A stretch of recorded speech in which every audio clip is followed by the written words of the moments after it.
Pipila ka adlaw na lang sa dili pa ang All Saints Day o All Souls Day, kapulisan sa Dakbayan sa Talisay uban kang Mayor Sam Gulyas o mga sakop sa Konseho sa Dakbayan ang ipihigaw ng inspeksyon sa mga samang sa mong Dakbayan.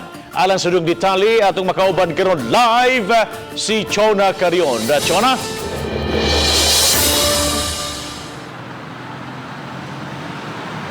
Yes, Bob, karon lang yung hapon may pagawas og executive order si Mayor Sam Gulyas nga nagdili sa mga ilimnong makahubog sound system ug hait nga hinagiban sud sa tanang sementeryo sa Dakbayan sa Talisay. Unang gisusi mao usa ka pribadong samang nga himutang sa Barangay San Roque. Gisunod dayon ang mga samang nga himutang sa Barangay Tangke ug Barangay Kansohong.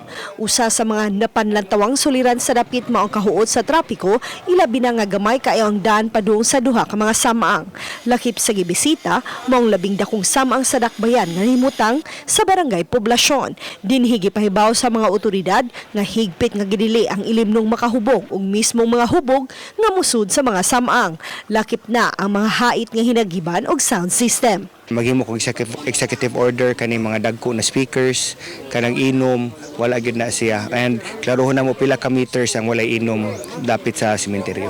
It should be a solemn event. It should be a family event. Then maglisod na tagbuyag kung nangahubog na. I-deploy na pagsugod ang mga pulis sa mga sementeryo sa adlaw Miyerkules. Duna usay Police Assistance Desk nga ipahimutang. Our security preparation is already in place. All cemeteries will be allotted one quick reaction team in order to kanang mga dinalian.